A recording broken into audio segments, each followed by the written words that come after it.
People are still coming in, but I think it's a good time to get started. I really want to hear from Shut It Down DC about this.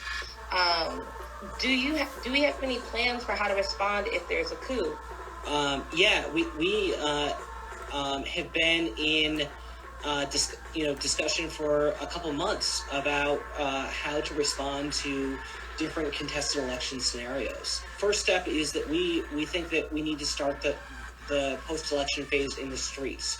So we're inviting people to come to BLM Plaza anytime after 4 p.m. on election night. On the 5th, we're going to shut down the White House. On the 6th, we're going to shut down larger parts of Washington, D.C.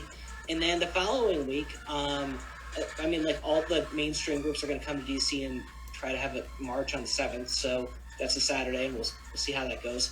But then the following week, Congress is planning on coming to town and passing laws again and having business as usual. And we're saying if we're in a coup, there's no time for business as usual. Members of Congress that are coming in, we're going to meet up at the airports or at Union Station and send them back to where they came from until we deal with the situation that we're in. If enough of them get in and we need to go to Capitol Hill that week, we'll do that too. I heard someone in the chat talking about revolution time. And so I encourage, for all of us to be fighting for revolution before today, tomorrow, afterwards. We're facing an administration and a potential coup and a potential insurrection. Salutations, my friends, and thank you for tuning into this edition of Instagram Live. It's Tuesday, which also just so happens to be Election Day. Audio listeners, you guys can't see this. I tried to do you guys a special one. I decided to wear a suit today. I have a lot of different appointments to make after I get done hanging out with you guys, but I wanted to show you the same respect and courtesy that I show everybody else.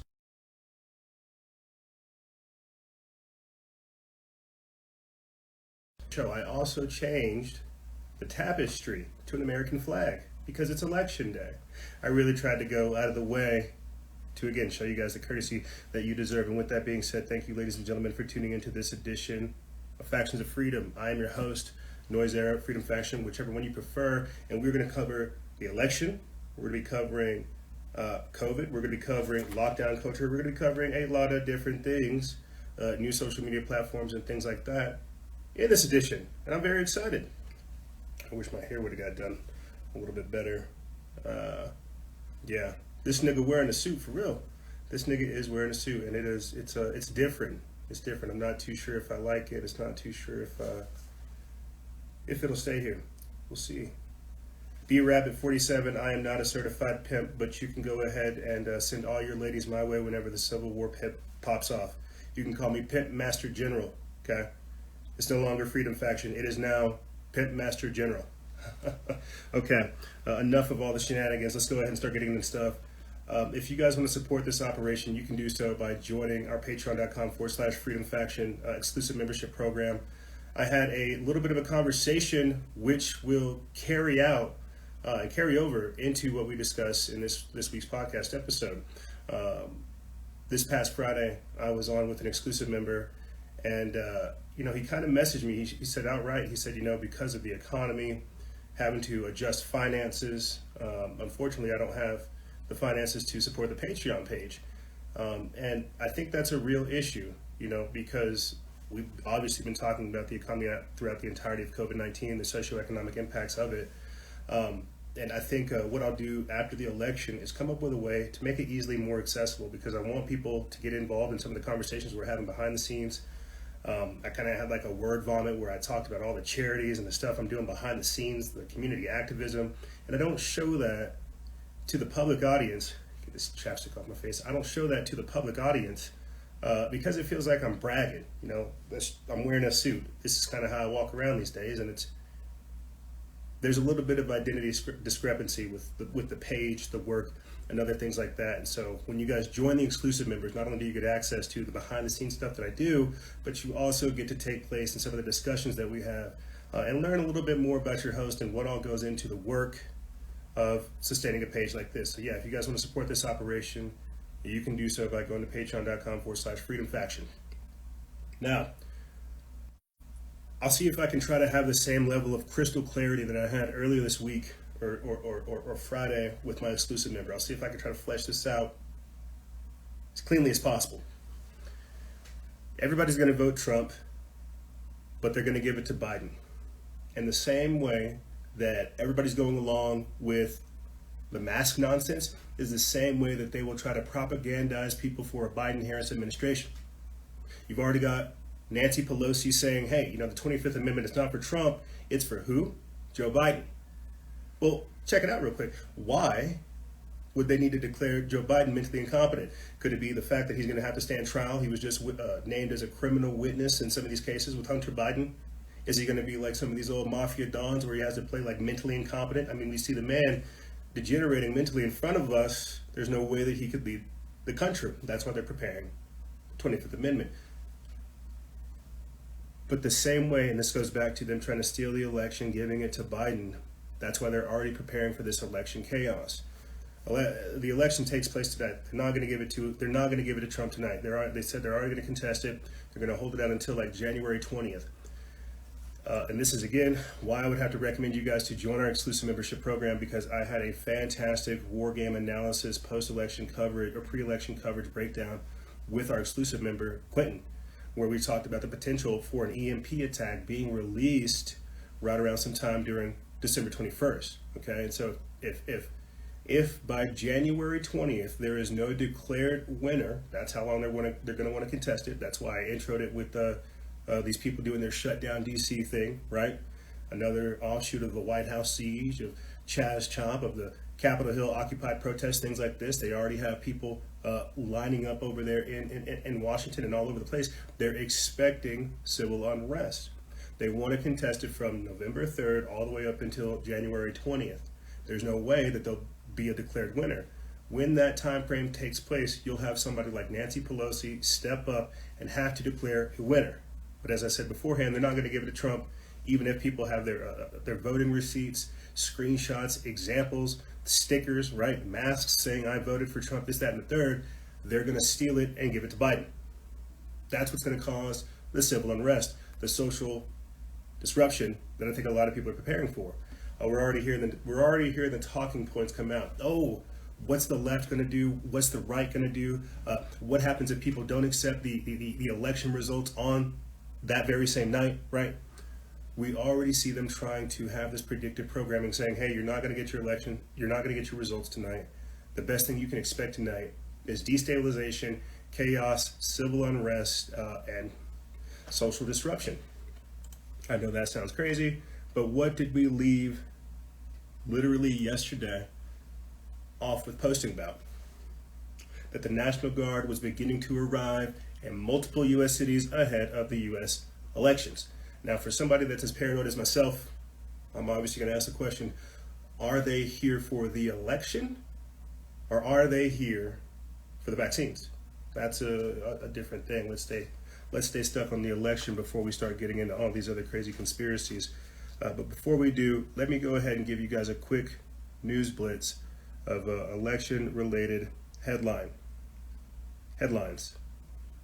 I'm just going to go ahead and give you guys just various stories that I'm picking out from our feeder, from our RS feed reader, and will continue on after that. 77% of Americans think violence will break out after the election. An article written by Paul Joseph Watson over there at Summit.News.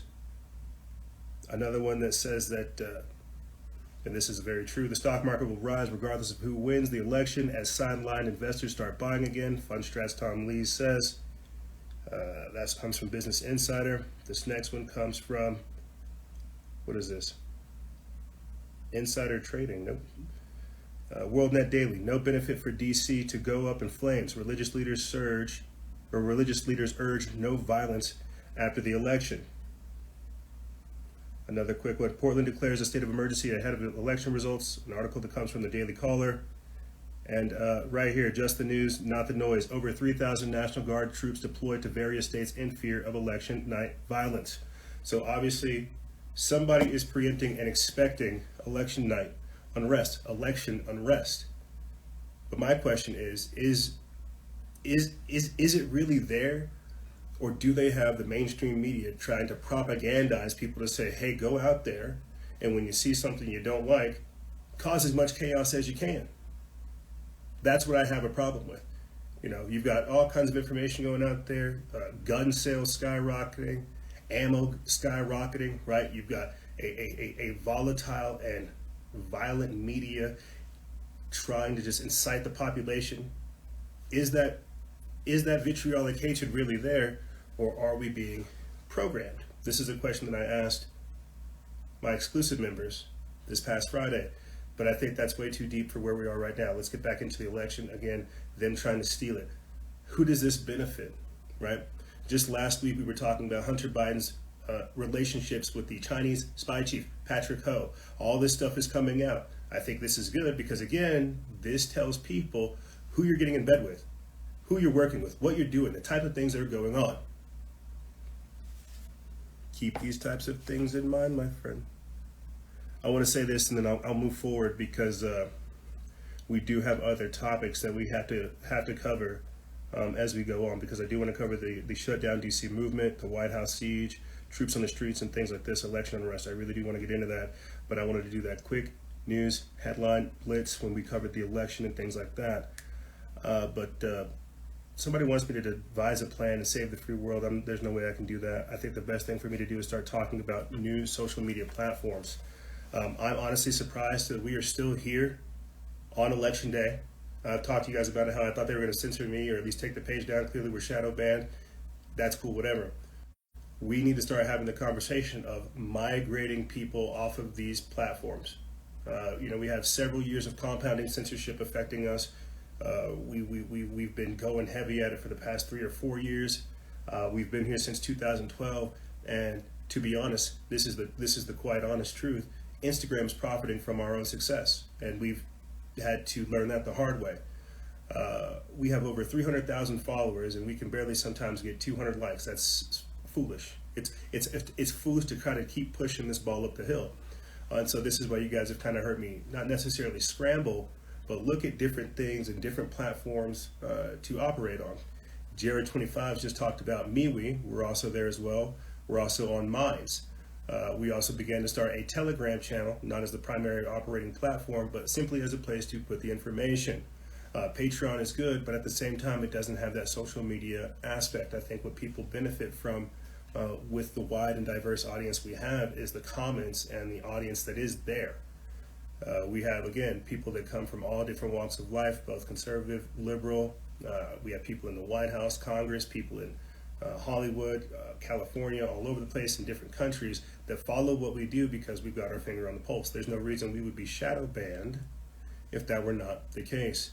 And so when we're talking about new social media platforms, again, Jared25 said it, Minds.com, MeWe, Parler, Gab, Float. These are all different platforms you can find us on. And until we find a safe and effective home, a place to successfully migrate from Instagram onto, these are going to be different places where you're going to see sparing parts of our information.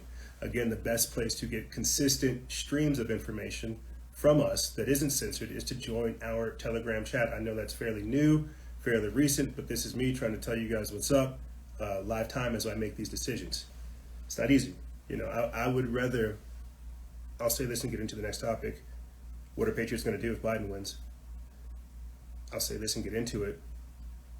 I would rather take the 300,000 followers we have, migrate a quarter of them or 1% of those people, dedicated listeners like yourself, dedicated followers and people that work with us. I would rather take you guys someplace else instead of sitting here having to, again, push this ball uphill. We're unlike the several years where we've been here, we wouldn't be starting from scratch.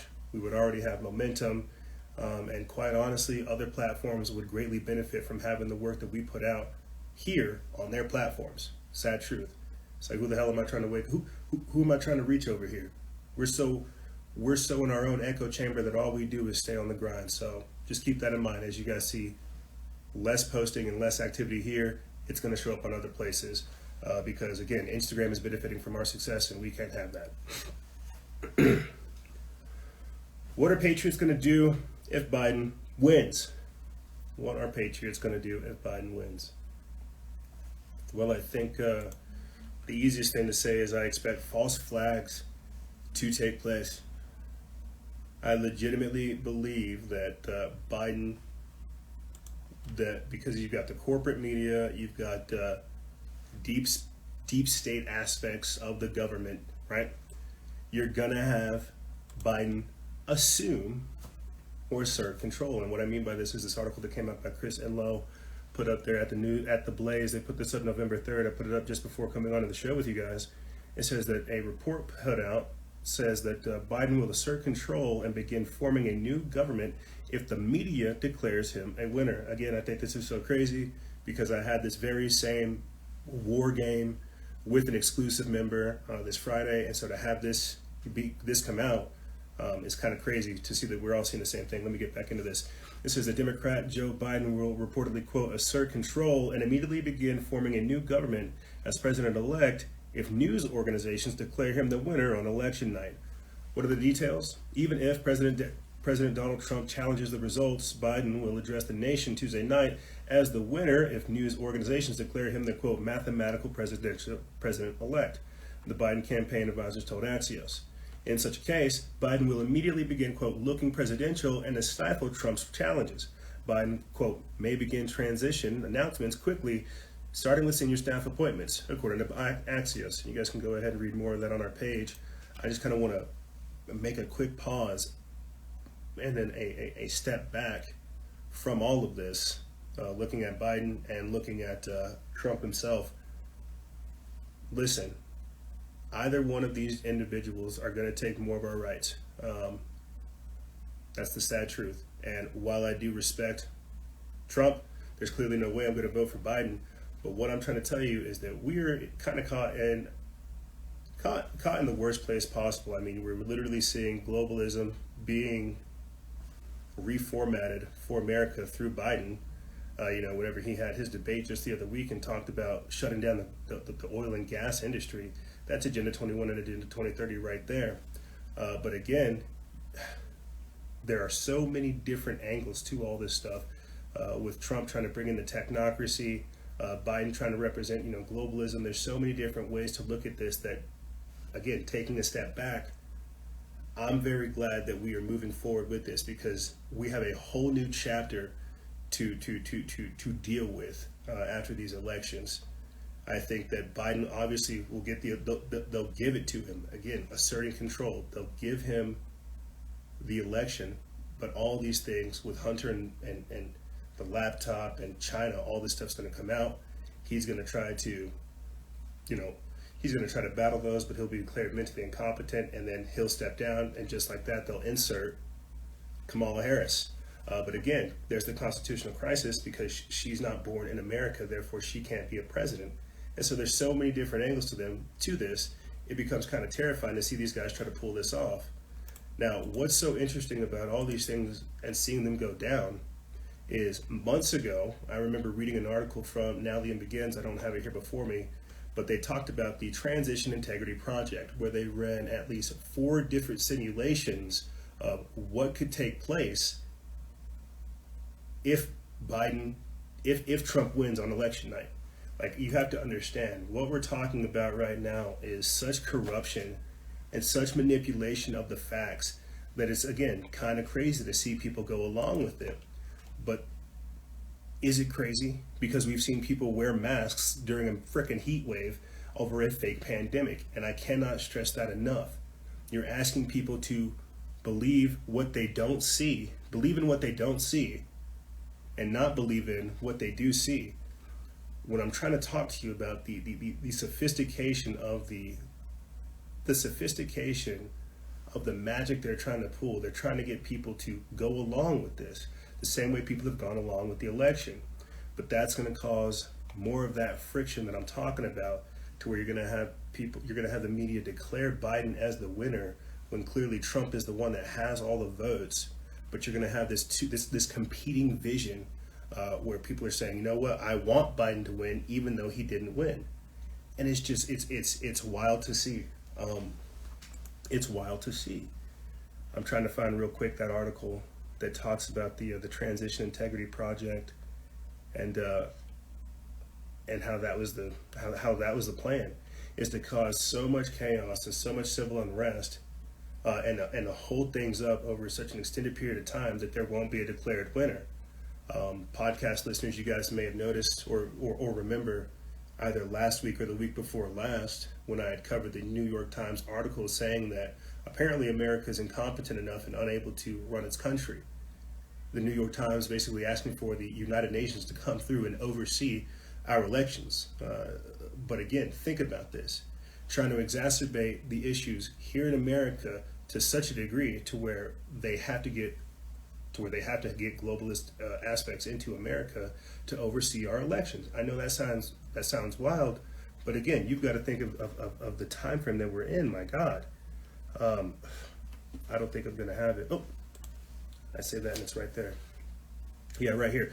Operation Overthrow, George Soros-funded Transition Integrity Project, has a plan in place to remove Trump from office whether he wins or not. This is an article from Now the End Begins. They put this up September 16th, a couple of months ago. And they have 4 different simulations, as I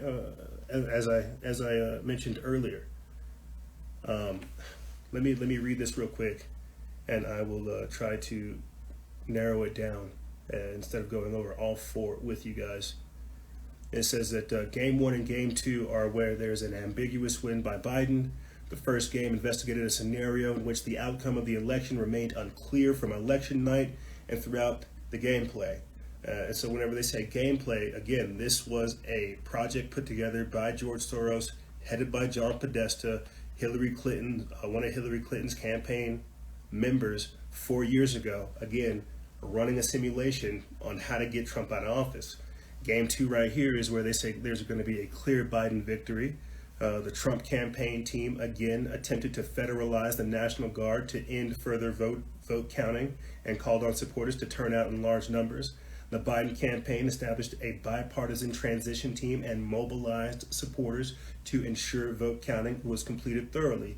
In this scenario, Biden won outright in the Electoral College and the popular vote. Now the Game 3, before I read Game 3, let me break that down to you. People who have been following me, I'm just hitting you guys with as much as I can with the time frame we have, because this has to be all facts. You guys are going to think about all this stuff as it goes down. Listeners who followed me from this page over to David Nino Rodriguez, you guys heard me break down exposing the enslavement.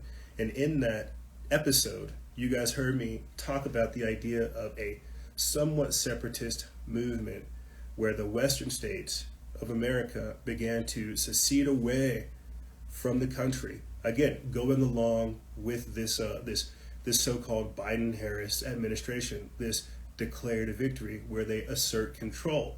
Again, you're going to have the western states, California, Seattle, New Mexico, Arizona, all these states over here that have gone along with this crazy agenda so far, seceding from the U.S., saying that, well, we don't accept the nomination, we don't accept Donald Trump winning, we're going to go ahead and go along with the Biden-Harris administration. Now think about that. Think about what that would do to our country. Look at how fractured we've become. simply with the lockdowns, the mask nonsense. Can you imagine just California itself saying, you know what, we don't recognize the legitimacy of Donald Trump's presidency? Let me get back into this. Let me read to you another simulation.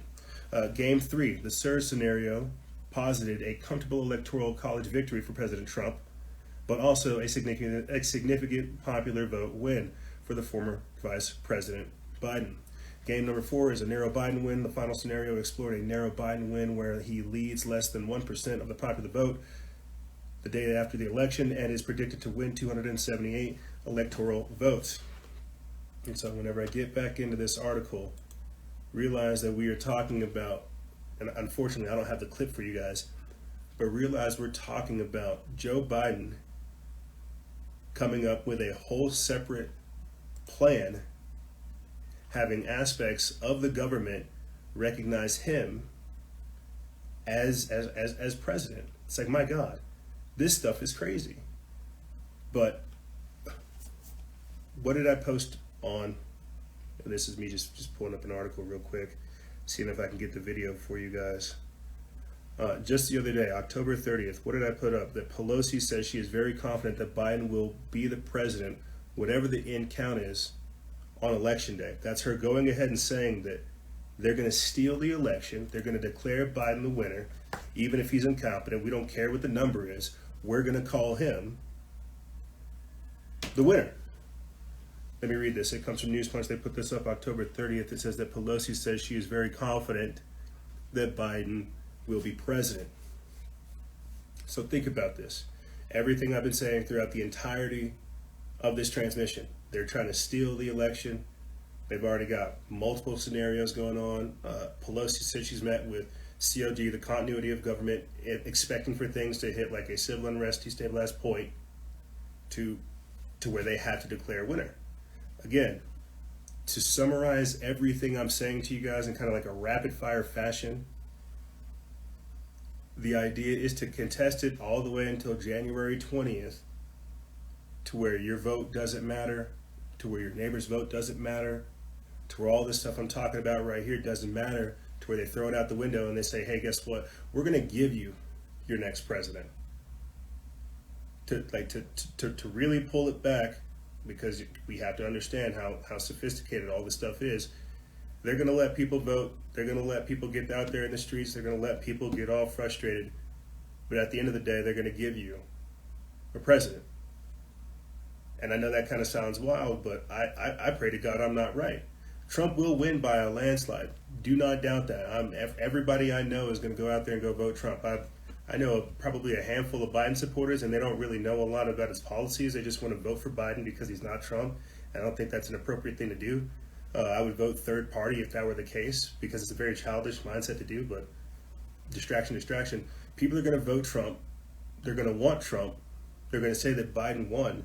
But that, again, those competing realities of the facts versus the delusion, that's not that's what they want. They want people to be at each other's throat. They want people to get crazy. They want us to have that contention, because you know who benefits from such destabilization and from such chaos? The system. You've got to think about it, my friends. Whenever we've had literal protests throughout the entirety of the year, people out there in the streets causing all kinds of chaotic acts, not held accountable, they're conditioning you, getting you used to not only seeing troops out there in the streets, but getting you used to mayhem, bedlam, chaos, and destabilization. Trump's going to win. But at the same time, they're going to have people that say, oh, I voted Biden. I wanted Biden. You've already heard the talking points. He's not my president. I want this guy. I'm voting for this guy because I'm not that guy. Got people over here violating the social contract because they don't support whatever candidate people have chosen. But it comes back to that contention, getting us to get at each other's throats for extended periods of time. With my exclusive member, and I kind of alluded to you guys earlier about this, with my exclusive member, I talked about how this is the plan to exacerbate the issue to such a degree that come January 21st, what he calls a great conjunction, a lot of assassinations take place, a lot of chaotic events take place during that time frame. I told him, I don't think that I would not be surprised if some type of chaotic event took place as we went into 2021 at the end of 2020 that made us think, good Lord, there's no way we can ever do what we did back then. And what I mean by that is that EMP blast. This is something we covered back in September as well, where the Department of Homeland Security announced that they're expecting an EMP attack around the election period, either before or after. But who would that benefit? Who would benefit from having Americans at their throat? Who would benefit from having an undecided election? Who would benefit from having us be in this position? The very same people that put us here. Our adversaries. You could go ahead and say China, but it's much more than that. And so think about this. Yes, go out and go vote today, but think about what this is going to mean for the future landscape. We've already seen so much destabilization up until this point. There's no way that even if Trump wins and they give it to Biden, we're going to get out of this smoothly. We're going to experience so much turmoil from now until next year that you're going to have that competing and dueling reality. I'm not really sure how to explain it any way other than that. You see, they want that contention because they can take control of it. They can have people pour out all their energy on social media, hit them with blocks, hit them with the censors, and then once they realize that they're no longer able to operate on the digital space, they're going to go out there in the real world, right? They're going to go out there in the three-dimensional space. They're going to start causing chaos. They're going to start becoming radicalized. They benefit from that as well because, well, guess what? There's this thing called the police state and the military-industrial complex. There's troops all over the streets. You see what I hope to God this makes sense. And then boom, just like that, the very same Nazis and fascists that they've told that they're saying they're fighting and they're, trying to expose, we've now become. We have now become a fascist state, completely unaware of who's running things. So that's why they're getting you used to the deep state. That's why they're getting you used to flash mobs of people causing chaos and destroying things, saying it's in the name of the state, saying it's in the name of the people. This is why they're trying to invert logic. That's why everybody's a suspect. That's why everybody's got a mask on. So I know we kind of really dramatically shifted from covering the election into really looking at the current state of affairs, but this is the only way to look at it. I think people have such a narrow view thinking that Trump will take us out of it that you're not seeing how far down the rat hole we are. This is a very, very sketchy time period to be alive. Yes, I'm glad that this is happening, but on another level, this shows the whole next phase, the whole next agenda that we now find ourselves in. I completely went on a whole different jag. We're on we only have a couple more of these topics left. Let me see this real quick. 12:45, huh? Adrenochrome and pedophile leaks. I don't think we have time to talk about that. Hunter Biden's laptop. I think everybody gets that. Somebody that was in our exclusive members chat put out a fantastic meme that talked about how today's fact checkers are George Orwell's 1984's thought police. Again, this is why you've got FedBook coming out saying, hey, don't worry, we will for sure censor people. The closer we get to the election, there's a real potential for civil unrest. Yes, we're aware of this. We're going to do the best we can to begin to censor people. Don't you guys worry. There was an article that came out, I think, from News Punch right here. They came out earlier this morning. I'll see if I can get it up and read it for you guys. It talks about Mark Zuckerberg saying that there is a, quote, real risk of civil unrest in America because he knows exactly what's going on. As people begin to become more and more aware of the technocratic influence on our elections, how you have people saying, hey, we want to be more like the world, we want to be less like our own country, you're going to have people fighting against that. Again, I alluded to it earlier in the show, how a couple weeks ago we read an article from the New York Times where they basically advocated for the United Nations to come in and oversee our elections, as if we've been incapable this whole time. Let me read this article real quick. It comes from News Punch. They put this up. November 3rd. It's from Sean Lobby. It says Facebook's boss, Mark Zuckerberg, has warned that, quote, civil unrest looms across America following today's presidential election. This is according to a report by ZDNet. During a conference call with analysts, Zuckerberg declared that the big tech giant plans to post warnings at the top of users' news feeds on November 3rd, discrediting claims by either U.S. presidential candidate that they have won the election if the site deems the announcement false.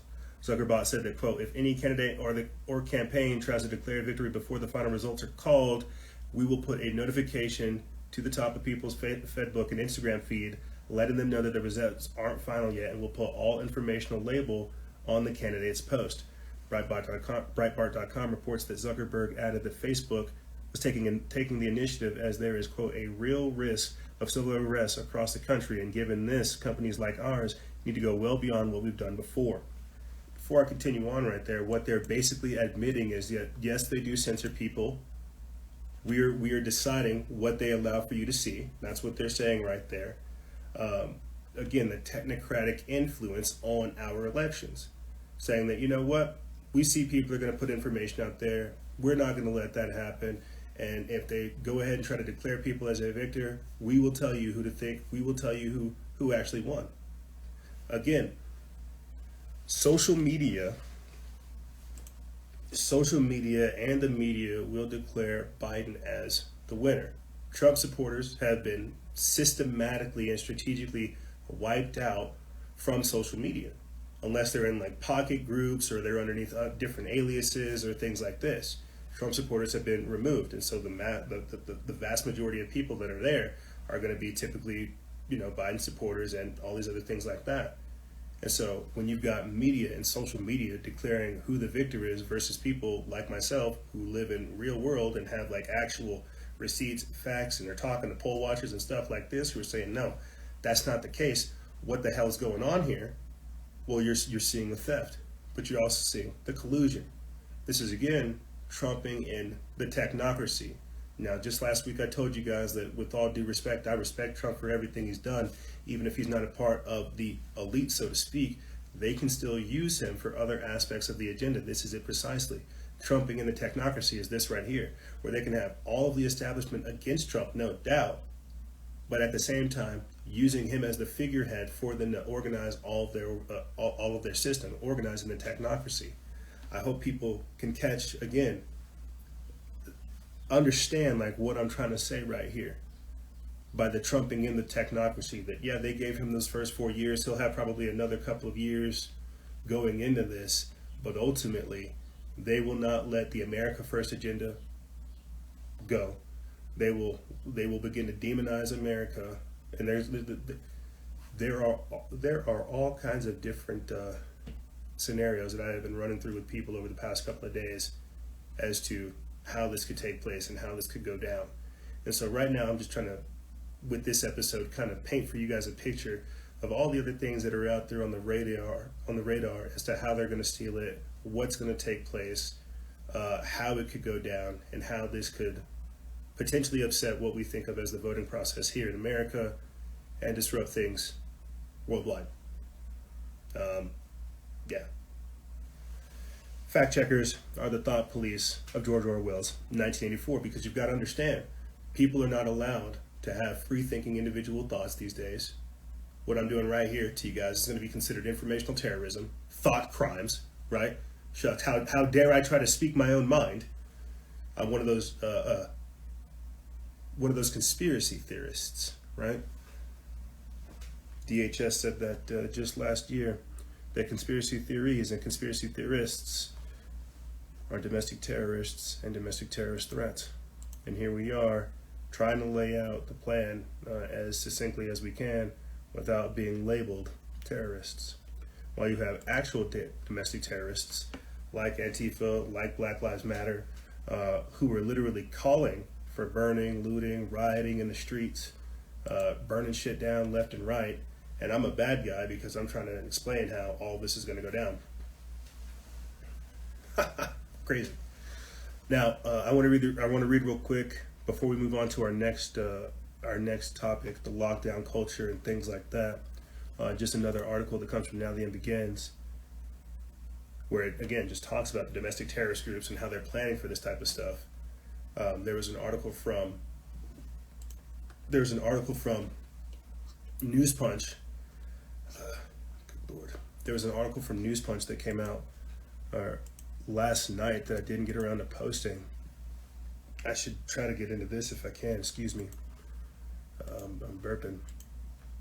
He says that there is a Twitter account affiliated to the Antifa that shares a riot strategy guide for U.S. election fallout. Now, I had a problem sharing this because I didn't want to seem like a snitch, like a snitch-ass nigga over here talking about like what these dudes are doing, because I understand protests, I understand riots and stuff like this. But whenever I went into the actual article, it was stuff that we had already talked about here on the show, but with a little bit more depth. I'll say this and then I'll get into the next topics that we have. Again, the lockdown culture and more. But the strategy guide that it was talking about is again stuff that we've covered over here. The Twitter page is Crime Think. They put this up October or November 1st. And when you look at some of the stuff that they're putting up, this is just how they're organizing these protests, how they're going about things, and the strategy they have behind gaining ground, coming into contact, combating like police, and doing all this different type of stuff. I'm just going to go through and read some of the protest roles. This is again how you know it's been done by nerds and very, very sophisticated people. We've covered it here on the show. I'll explain it and then I'll go over this.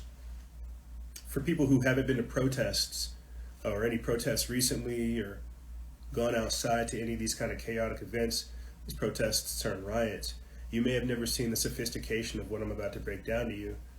And when I say that, I mean people who have been at protests recently understand the sophistication, how there's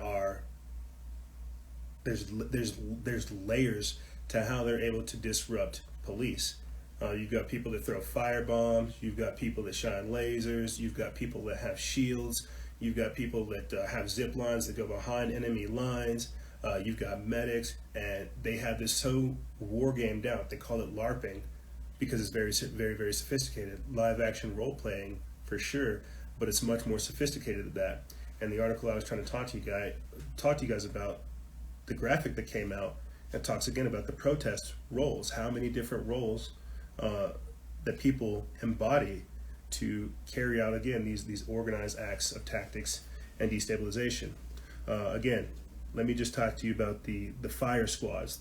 The people that are running around using water and traffic cones to suppress and extinguish fire canisters. You have the light mage, protesters who use laser pointers to obstruct surveillance cameras, drones, and police visors. You have the fire mage, protesters who come prepared to set fire to barricades and throw flammable projectiles. You've got the cop watch, protesters who support or protest supporters who use phones to record violent police and document police tactics and weaponry. You also have the barricaders, protesters who build barricades out of found objects and strategic positions to block oncoming police and traffic that trail protesters. Online comms, online protesters who use social media apps like Signal and Telegram to report on police strategies and provide protesters with real-time strategic updates. The medic, the people who's running around, able to treat injuries and have materials to treat tear gas exposures. The range soldiers, you've got protesters who throw water bottles, umbrellas, and trash to stop the police from advancing. And they have various other things like that, the shield soldier, the frontliner, the peaceful protester, the flag bearer, and more. This is the sophistication of the people that I'm trying to break down to you. And so when you have people that say, oh, these are just baristas, these are just protesters, again, you've got to ask the question of who's organizing this type of stuff? Who's allowing for this type of sophistication to take place in the streets? Who's paying for this type of stuff?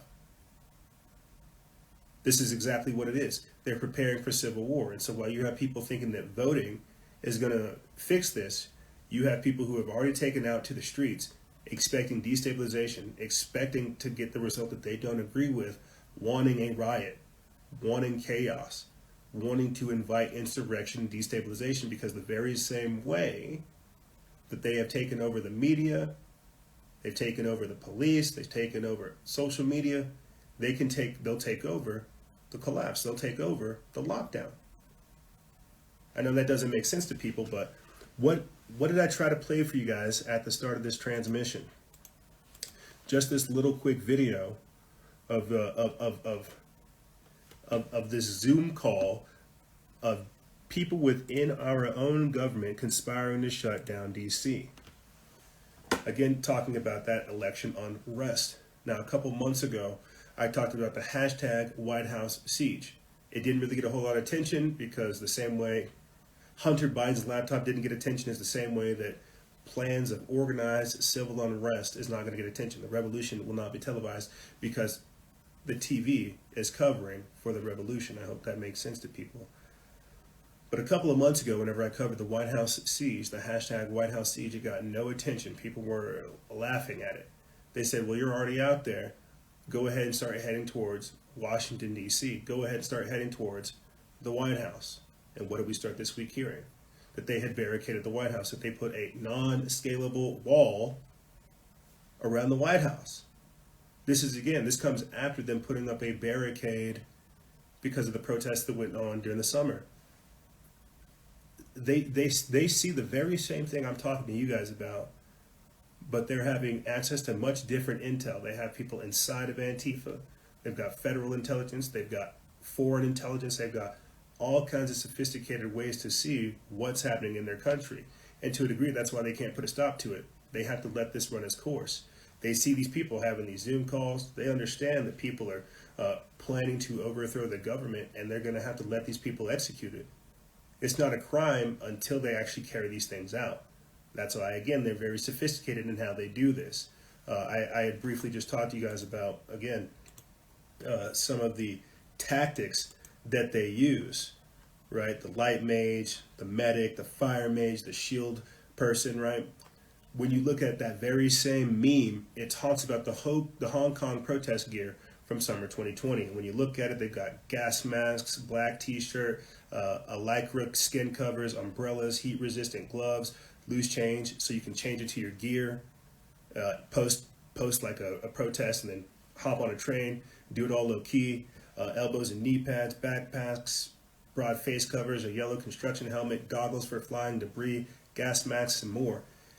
They understand what they're doing, and that's why they want to be able to infiltrate and then leave as fast as possible. The idea, again, is to cause as much destabilization, as much congestion as they can, and then leave. They know they're not going to win because, again, this isn't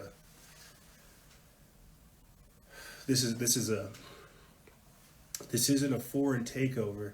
It's a changing of the guard. Again, this is nationalism versus globalism taking place right now. And whenever I'm telling you that this isn't just people here domestically upset that have gripes and stripes with the system, this is foreign elements funding this type of destabilization. People can't comprehend they can't comprehend how coordinated this is. You get what I'm saying? That's why I'm just having to hit you guys with this as much as I can, rapid fire, because people don't understand the sophistication of what's going on.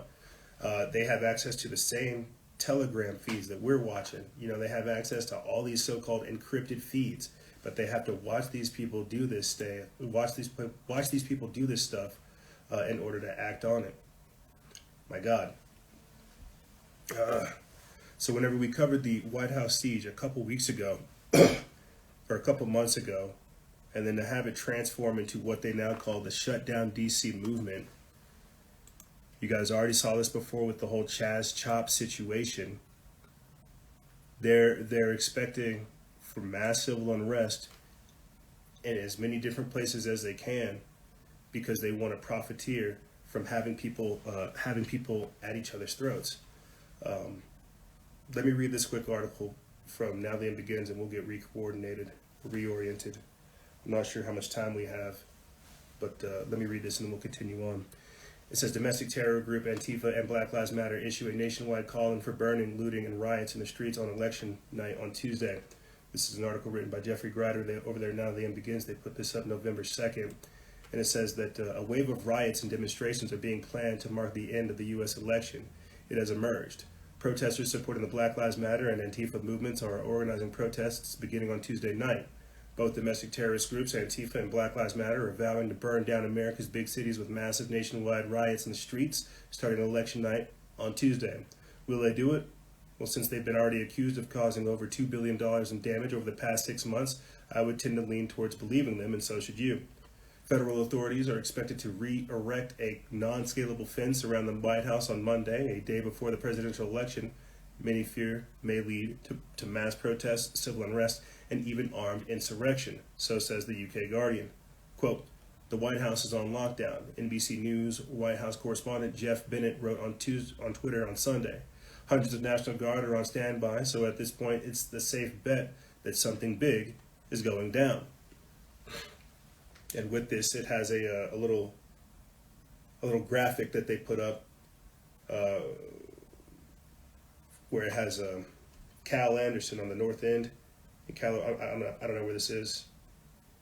Calling for anarchists, revolutionaries, and anti-fascists. No cops, no masters, and no streamers. Block up on Election Day, November 3rd at 7 p.m. And then the next meme that they have attached to it, they start marching at 7:30, post-election protest, November 4th. And this is all taking place in Seattle, where Chaz Chop used to be. This is Seattle Central College.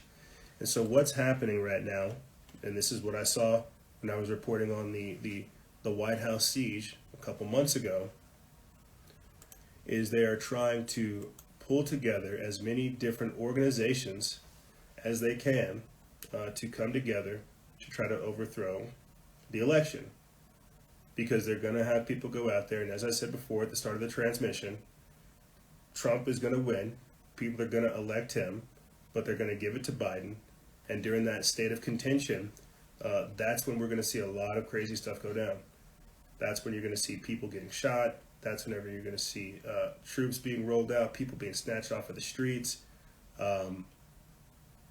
We are going to see so much destabilization that it's going to change the narrative, I think, is the easiest way to explain it. This is not sustainable, and that's why, again, they will have the United Nations try to come in to oversee this, to declare who they want to be an actual winner, so they can have things go along as natural. Sorry, I'm going through looking at previous articles and things we've covered, but let me get back into this article real quick. From Now the End Begins. It says, one Twitter post depicting a police car and a brick alongside the phrase ballot box with an arrow directing that it should be going through the vehicle's window has attracted more than 17,000 likes since it was posted on the social media platform. Alongside the phrase Seattle protests, or hashtag Seattle protests, there are calls to target the police and create disruption.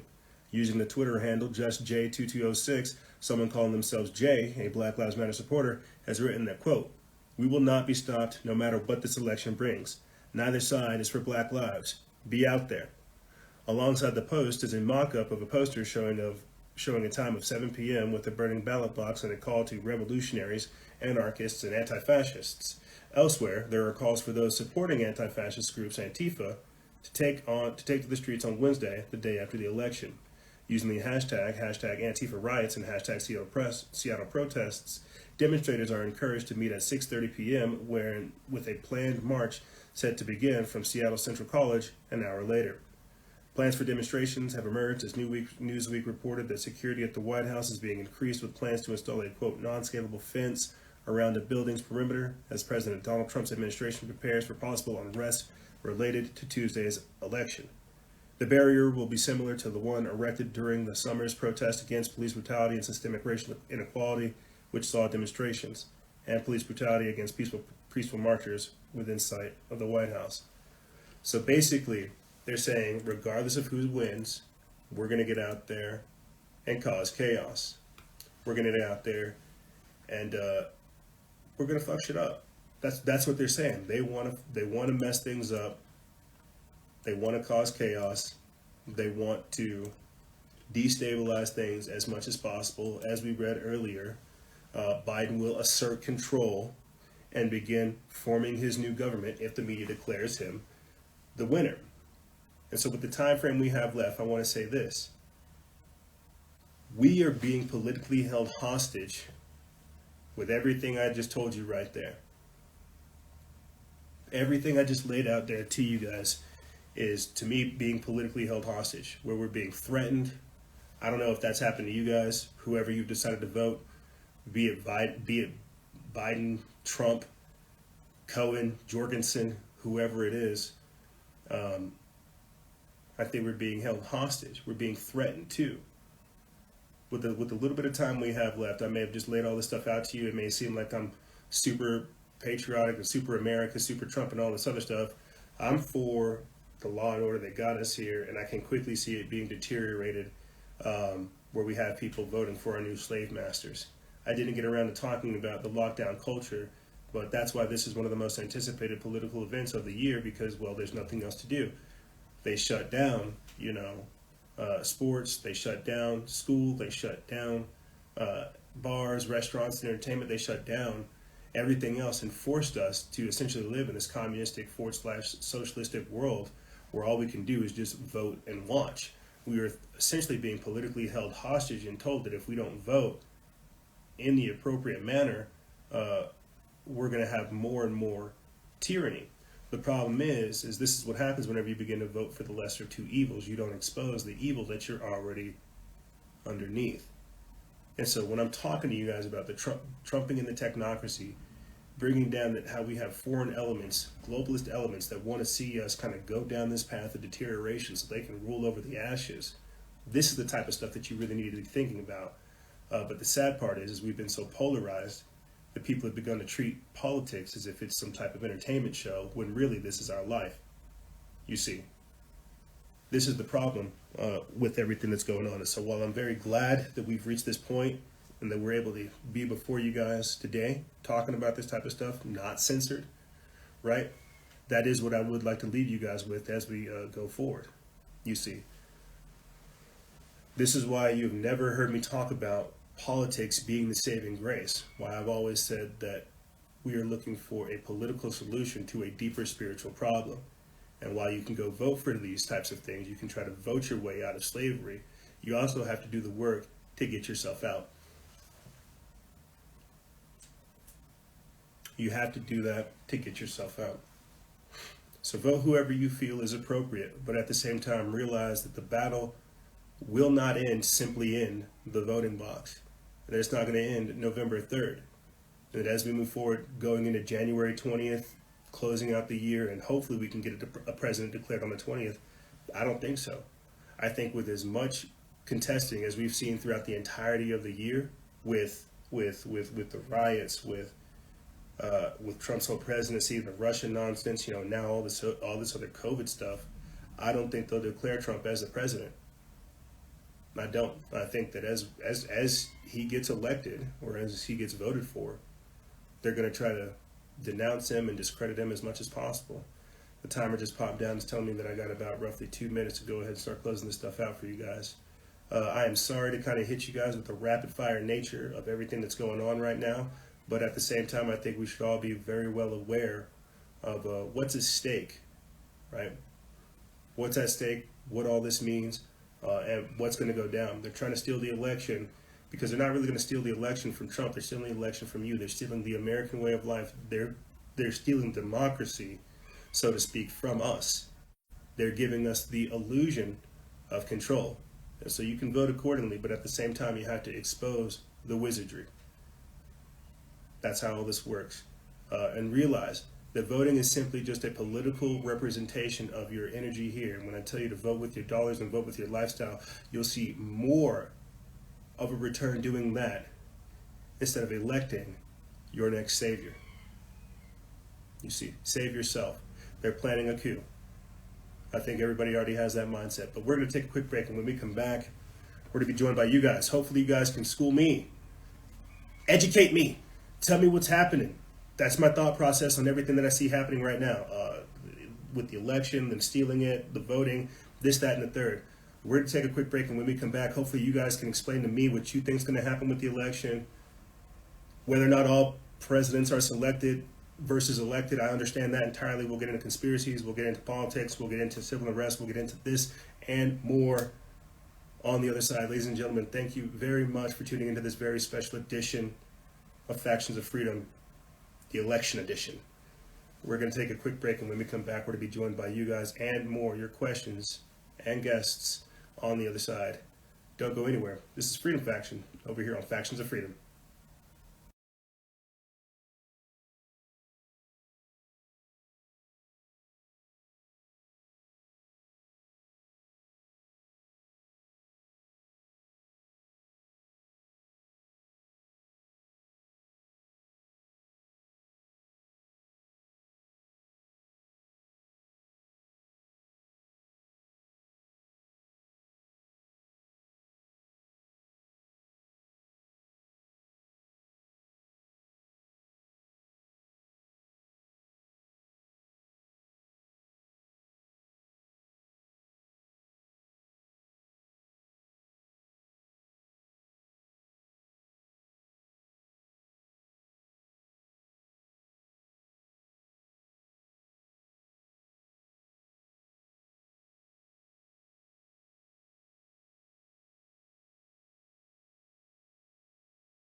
In a world where secret powers are at play, where nothing is as it seems, one brand of clothing gives Crusaders of Truth a voice.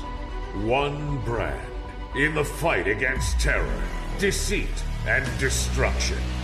We are not merchants of fear. We are not a parody of free thinkers. It was almost like they ignored it because they wanted it to happen. I occasionally think how quickly our differences worldwide would vanish if we were facing an alien threat. This season, get ready to awaken the masses.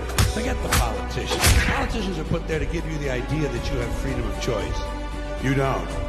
You have no choice. You have owners. They own you. Forbidden Clothes. Because if you know, you know.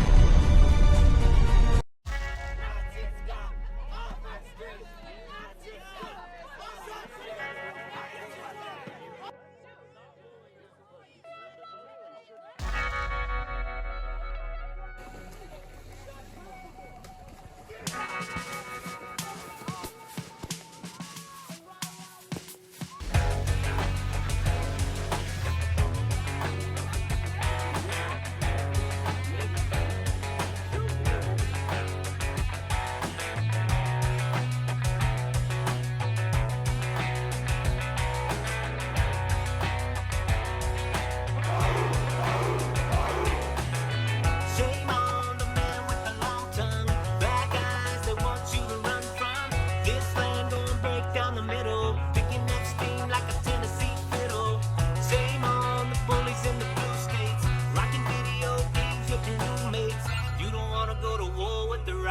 side. We've been looking forward to a fight for a long time.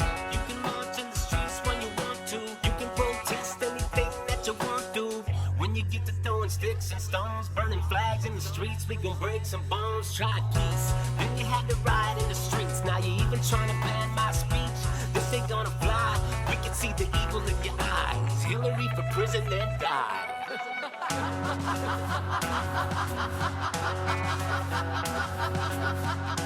Now arrives the hour of action. The White Rabbits, InfoWars, Alex Jones, Steven Crowder, and Owen Schroyer, Gavin McGinnis, Proud Boy for Life, God my witness, Mark Levin, Dan Bongino, you do business, Diamond and Silk, and Candace Owens, Kanye West standing with you while the flag is blowing. Across the pond, DePaul Joseph Watson, homie, you're the bomb like jihadis in Boston. Pun intended, so don't get offended. You snowflake, safe space, spineless dependents. I'ma work my bloody hands to the bone while you dream about the day that you could get Roger Stone. The deep state, man, your cover is blown. About time that you sent Tommy Robinson home. Top off the jet, you did a lot of things you regret. Bill Clinton flying up in that Lolita Express. Shame on the man with the long tongue. Black eyes, they want you to run from. This land gon' break down the middle. Picking up steam like a Tennessee fiddle. Shame on the bullies in the blue states. Rocking video games with your roommates.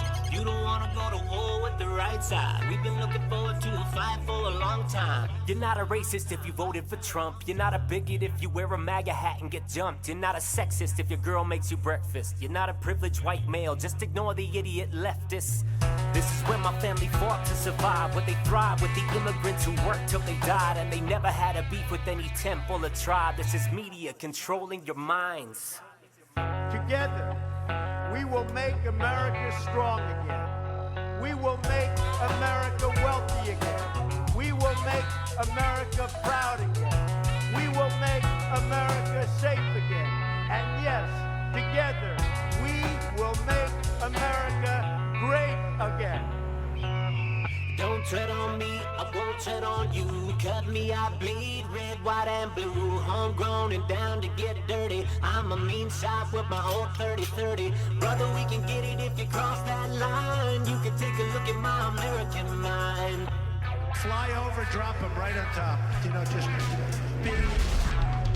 Shame on the man with the long tongue. Black eyes, they want you to run from. This land gon' break down the middle. Picking up steam like a Tennessee fiddle. Shame on the bullies in the blue states. Rocking video games with your roommates. You don't wanna go to war with the right side. We've been looking forward to a fight for a long time. nobody knows the game better than I do.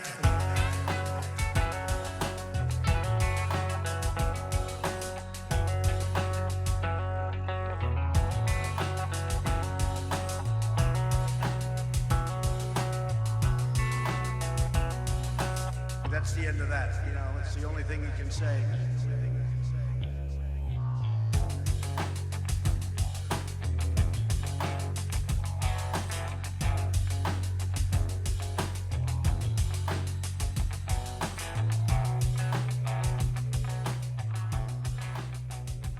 Proud Boys. And right Proud Boys, stand back and stand by. But I'll tell you what. Somebody's got to do something about Antifa and the left, because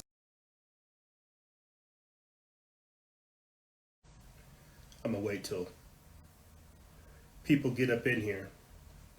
For some strange reason, it kicked us out. It kicked us out after I said that I wasn't necessarily worried about Antifa. I was more or less worried about the feds. And I think that's pretty interesting. I'm not gonna lie. Unfortunately, because it'll pick back up from recording here, it won't have the previous 5 minutes that we just played for you guys before we got kicked out. I'm gonna go ahead and have to redo that whole little intro, but I'll try to shorten it. I'll try to shorten and summarize it for you guys. Before being kicked from the previous stream, I had just got done laying out how I wasn't necessarily worried about Antifa, Black Lives Matter, and things such as this. I was more or less worried about the feds, local law enforcement, state enforcement, federal enforcement. I was worried about these type of individuals coming after me. I'm not so much worried about Antifa, Black Lives Matter, domestic terrorist organizations and such. And after I got done explaining that I wasn't really worried about these organizations, Instagram decided to go ahead and cut me off. And so here we are, starting over a whole nother transmission. And what I'm going to do is just, because people are joining back in here, I'm going to underline that one more time and then just go ahead and start accepting calls and getting into the content and the information. So go ahead and say thank you to our audience for rejoining us.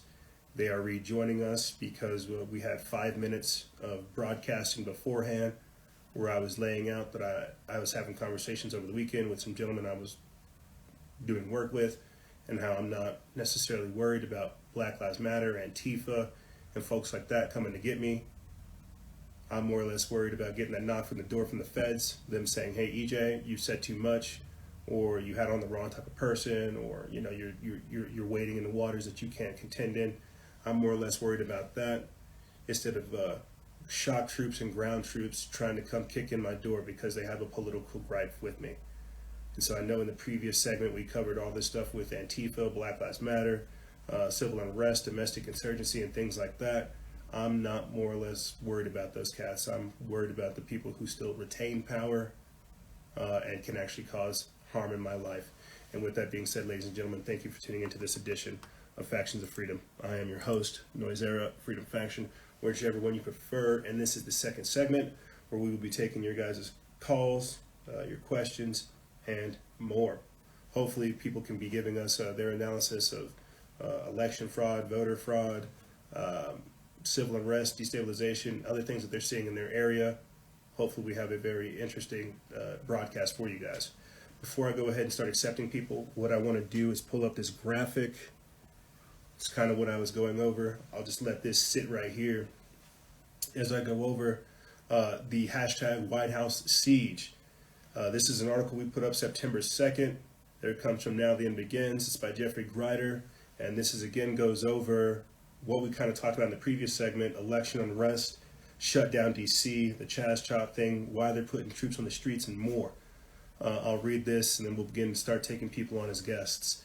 Again, they put this up September 2nd, and it says anarchist group Adbusters is calling for a 50-day siege on the White House starting on September 17th, uniting all domestic terrorist groups for the New World Order. Seeing as how it is now November 3rd, they have been doing the White House siege for the past 50 days. And you've heard no coverage of it. You've heard nobody talk about it. Nobody's brought it out into the public because the revolution will not be televised. Getting into this article, it says, "We will lay siege to the White House and we will sustain it for exactly 50 days. This is the hashtag White House siege. If you thought that the last 4 months of watching America's democratically controlled cities be set on fire, hundreds of millions in damage to minority-owned businesses, women raped, 13 people killed by Antifa and Black Lives Matter domestic terrorist groups was something, just wait until September 17th. That's already passed. It says that that's just the day that the basement-dwelling founders of Occupy Wall Street are going to attempt to combine all the anarchist groups and lay siege to the White House for 50 days. They have a better chance of success than you might think. It says that take a look on the videos of social media and get a good look at who these people are. They are cowardly, effeminate, and decidedly pusillanimous. Pusillanimous. I'm sure I'm saying that wrong. As individuals. One such thug wielding a flamethrower was captured by police in Portland the other night, and he curled into a fetal position and cried like a baby as the handcuffs were placed on him. But when they gather in packs like animals with bats and guns, they are capable of great damage. You really should take a look at all the videos online. It says that Adbusters is calling for a new world order. Sounds about right. To me, given the 2020 year has already been crazy. It says the evil geniuses at Adbusters anarchist media have had a Hitlerian moment of clarity, and they have seen the future. Combine all these filthy radicals together at the same place at the same time, the White House on September 17th, and bring America to a grinding halt. Will it work? Actually, it has a pretty good chance of working, because if they do lay siege to the White House, they will have the full support of the Democratic Party. Alexandria Ocasio-Cortez, Nancy Pelosi, Congress, and Democratic VP candidate Kamala Harris, who have all said that they support the riots and that they need to continue. So we put that up in September. September. And what did I read to you guys about just last segment? That Biden will assert his control and begin forming a new government if declared the winner by media. Here we are on election day. We're hearing that people aren't going to accept the results. They're not going to accept, even if it goes the way that they want. They want a reason to riot. They want destabilization. They want chaos. My conspiratorial mind begins to think, well, good Lord, what about COVID? Are they going to put all these people in like quarantine facilities when they have all these protests and stuff go out there? Like, what's that about? Are they going to snatch people off the streets with these troops? What's that about? I don't know. Here, let me go ahead and try to cement what we just went over. Again, that was September 2nd that article went out. It is now November 3rd, and we already have them saying that Biden will be declared the winner. You've got troops on the streets in multiple cities all over the place. I put it up just before coming onto the air with you guys. It's like in Texas, Arizona, Massachusetts, Alabama, Florida, Illinois. Oregon has been put into a state of emergency for the Portland area, and the state's National Guard is on standby. This is the election 2020. Why? Koyuba asks the question of, why do people want chaos? Because from chaos arises order, and they want to destabilize things so that they can control the order. This is one of the reasons why they tried to shock people into not voting, so that they could have absentee ballots, so that they could have election fraud, so that they could manipulate the outcome. You see, it's kind of like what happened. This is me just kind of pulling a rabbit from the hat. It's kind of like what happened with George Bush a couple of years ago and Al Gore, where he was declared the winner, but where Al Gore was like the winner, but they had to declare it like in Florida. They had like last minute votes that they had to count, and even that was super shady. All of this is super shady.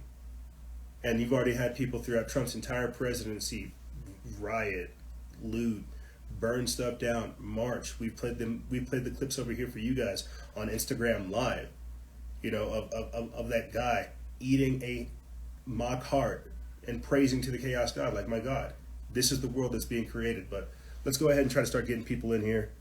Let's start pulling people from the audience and get their perspectives on what's going on, because this is an interesting world that's being created, and I'm not quite sure what to make of it. In the previous segment, I laid out my thought process on what was going to happen, how they're going to steal the election, what all could take place. But those were my thoughts.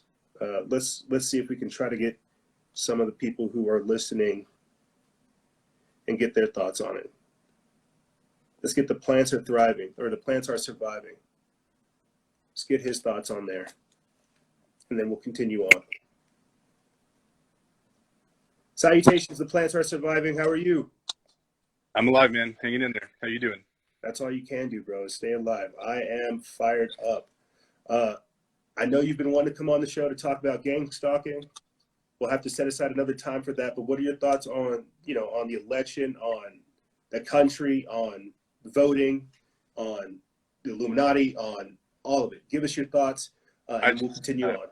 I think it's pretty ludicrous that people still even believe in the left-right paradigm, They're still very much asleep if they're believing that their vote matters, Presidents are selected, not elected.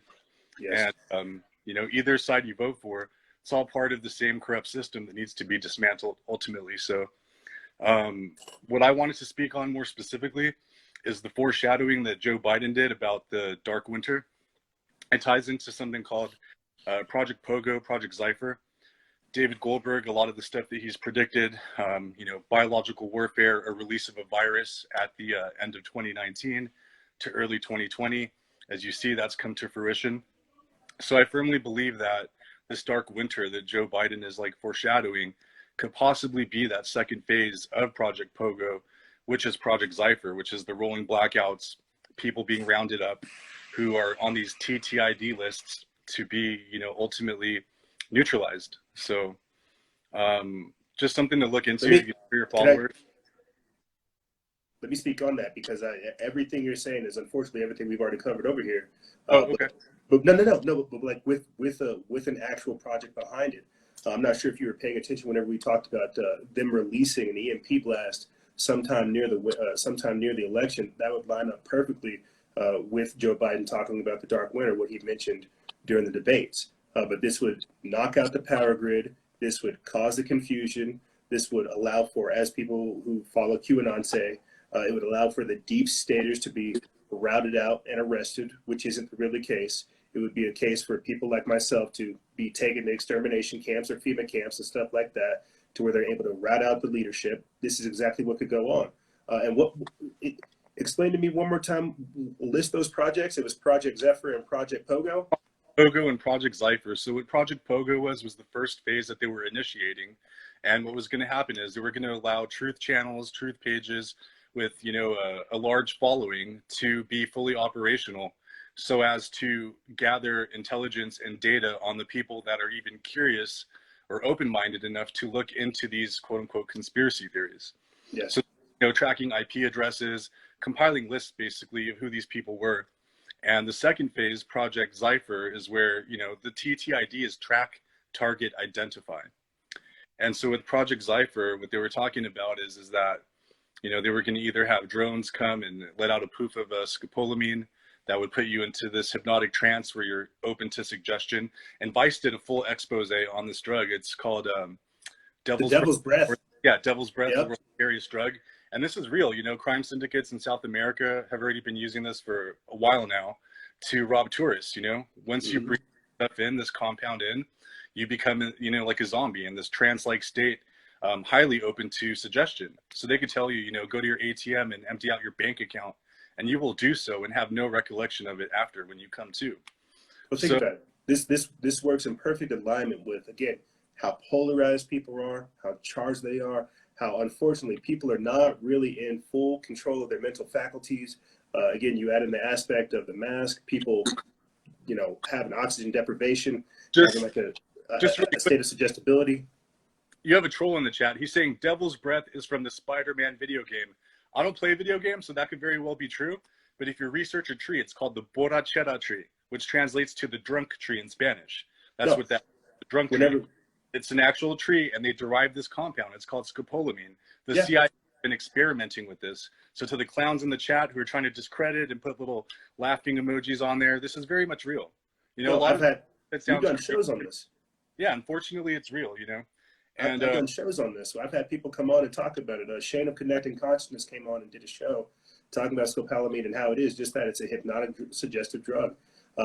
They say that it's almost like that zombie drug in Africa where they slide it into people's shoes because where your feet is the easiest way for them to absorb some of these poisons. He's precisely correct. You're entirely correct talking about scopolamine and how it could be used as a form of suggestions. So what I think about David Goldberg, he talked about gang stalking. He had it outlined in his notes. And, 20 months ago, if someone had told me about gang stalking, I would have thought they were schizophrenic or delusional. Like, I would have thought that they were. And I'm neither of those things.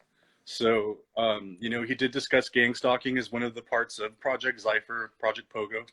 And it started happening to me 20 months ago. I've had, 24-hour surveillance, being followed everywhere I go in public.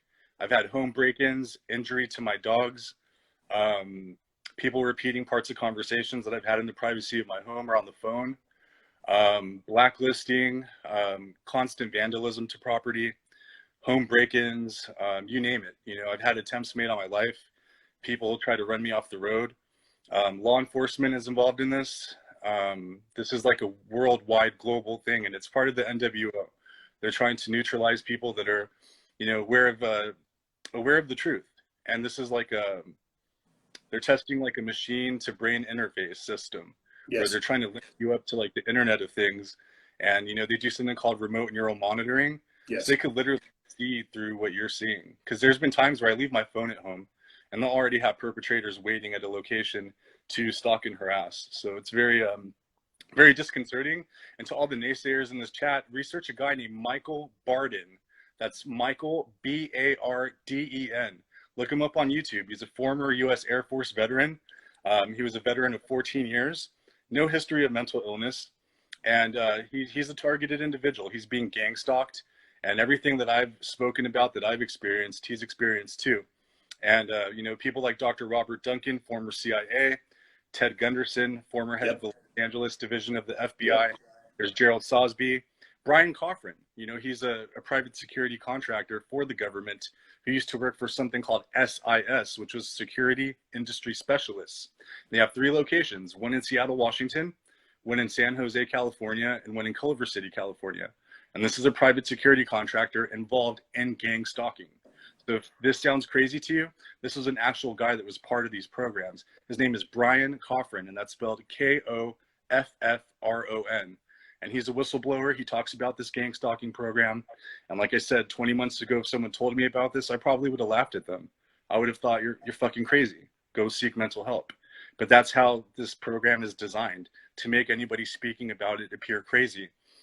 These are psychological warfare tactics based off the East German Stasi, which took place in the 1960s through the 90s, in which they used these same tactics, you know, gaslighting, 24-hour surveillance, home break-ins, injury to pets, attempts made on your life, citizen snitches. You know, a lot of my neighbors are involved in this gang stalking.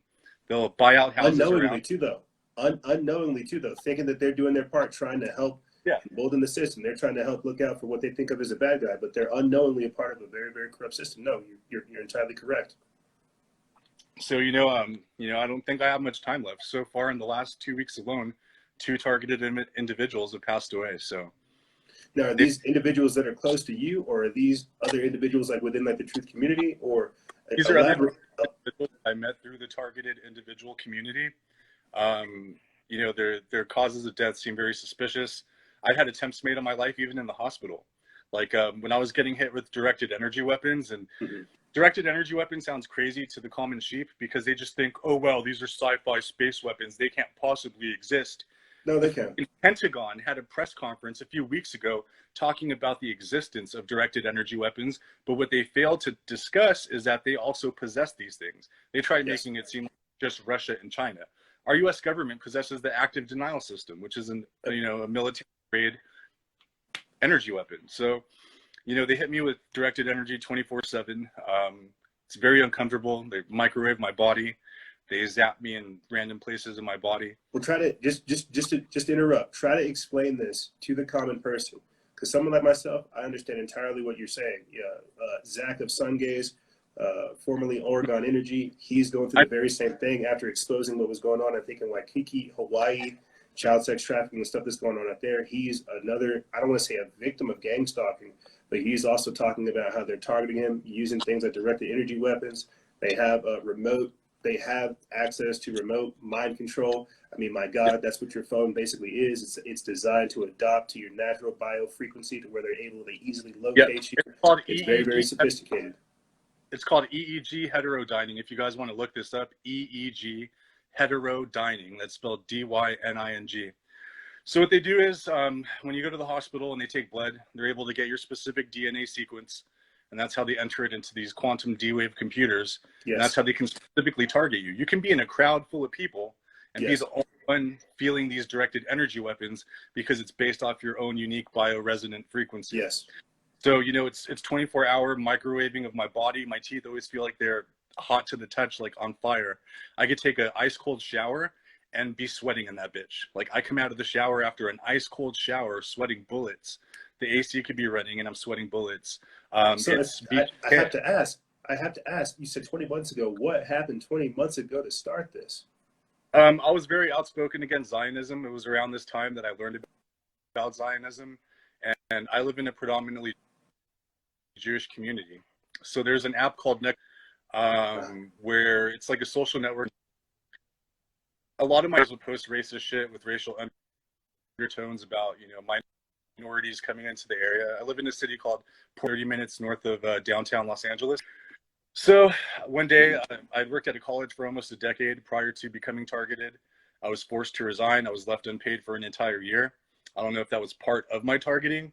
So it was around this time where I was learning about Zionism and really the satanic verses of the Talmud, you know, how Goyams are subhuman and how they believe the fake Jews believe that we're to be slaves one day. And it made me very angry.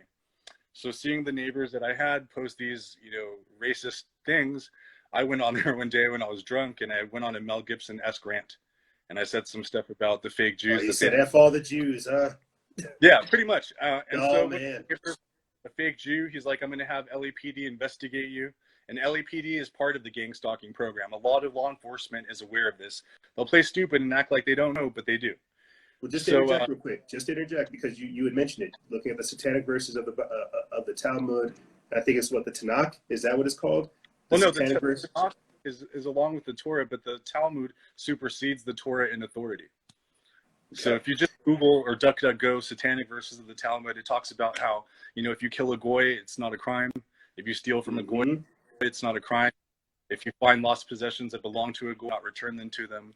That they're because basically they see us as subhuman. Subhuman. Yeah, so, because they see us as subhuman. And just to interject, I'm sorry to interject, but it's, you know, you got to make it relevant for everybody else that's listening. The infiltration aspect of this, because you talked about how even the law enforcement was a part of it. Your job could have been a part of it. Being cut from the university could have been a part of it. The infiltration aspect of gang stalking is much more sophisticated than people think of. It's a very deep, multi-level system. First responders are involved. There's another channel to look for on YouTube called Gaslight. And this guy documented being harassed and stalked by police everywhere he went. There's ambulances involved, firefighters, hospitals are involved. Like, they attempted to kill me in the hospital. When I was getting hit by energy weapons, I felt like I was going to have a heart attack. So I went to the emergency room. And the moment I got there, I knew something was amiss. You know, they had police circle me in the parking lot. They had police following me, like literally trailing me as I walked up to the emergency desk, and they were doing hand signals like this to me. Wow. When I got in there, the doctor was just acting really strange. They put down on my hospital paperwork because everything at this hospital was paperless. So it's not like upon discharge, I got the papers in my hands. They sent them to me via email 2 days later, 48 hours later. And in the paperwork... Who else did they go to before you? I went there complaining about chest pains. I didn't know about directed energy weapons at the time. And they put down on my paperwork, on the hospital paperwork, that I was admitted for cocaine usage when I hadn't touched drugs. And, you know, I hadn't touched any drug, not even pot. And they put down on my paperwork in the hospital that I was admitted for cocaine usage, which was a blatant lie because they withdrew blood and that test came out negative for everything. So this is the stuff they do. It's a lot of gaslighting involved, a lot of medical fraud. And I heard that even with targets, they'll take out life insurance policies on you to collect upon your death. So, good Lord. It's just... Good Lord. Can you, it's breaking up right now. Can you hear me?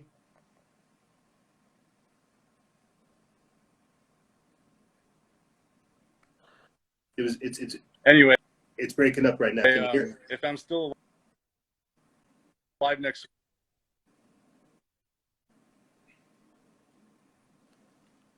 with it. So if I'm alive by next week, I'm willing to go live possibly Tuesday or the following. Going on is not.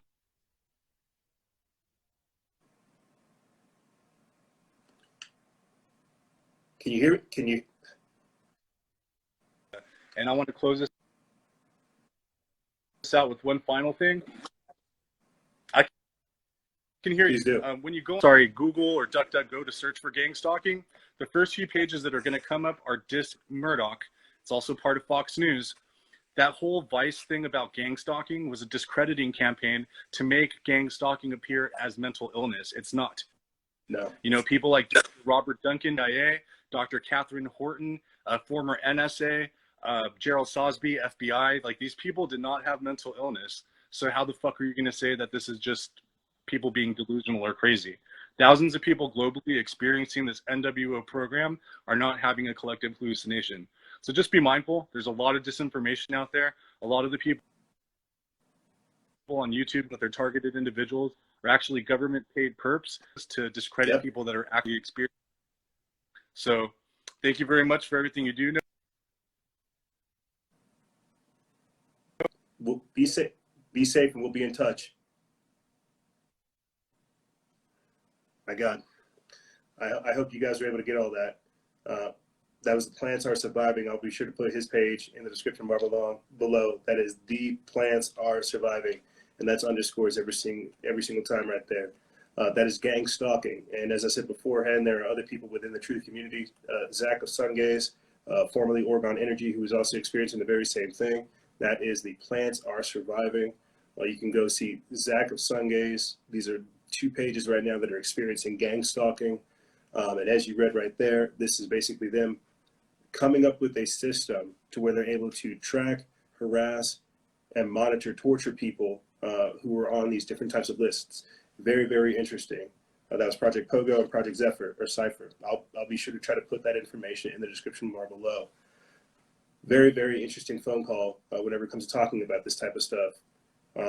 I know that to some people it doesn't seem like this type of stuff is possible, but again, really understand the sophistication of our adversary. Whenever I let in this transmission talking about how I don't worry about Black Lives Matter, I don't worry about Antifa, I don't worry about these type of organizations, I worry about the feds and situations like what you heard right there. Gang stalking, to where they make it incapable for you to operate, incapable for you to focus your thoughts, incapable for you to be in control of what's happening in your surrounding areas. I know that sounds wild, everything he says, but it's entirely accurate. We'll have to have him on in the future to explain more of that and to go over these things in depth. One of the things that I was trying to connect with our guest was the fact that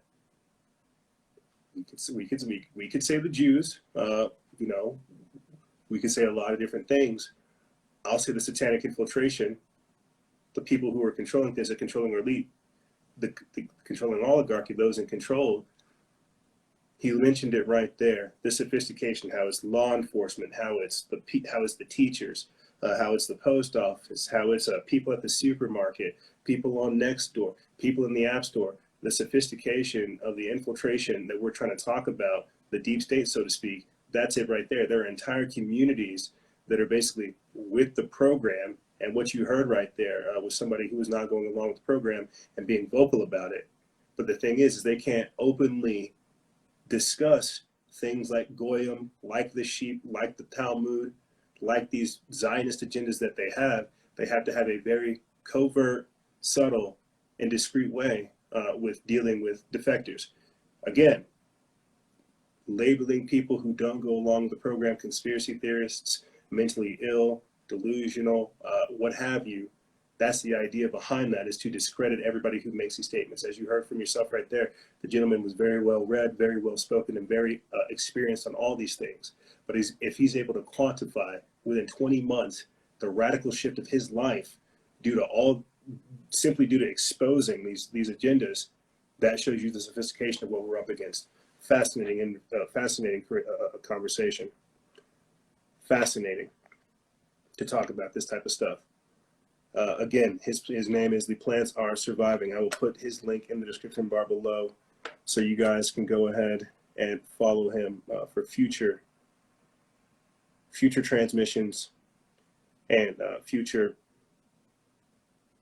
information on gang stalking. Very, very deep stuff when we start looking at it. I want to say this before we go ahead and get our next guest on. He did talk about the dark winter, and for people that didn't catch that, that was what Joe Biden said during the debates, the last debate that he had with Donald Trump, where he said dark winter. People thought he was talking about going into winter with COVID-19 and all this other stuff.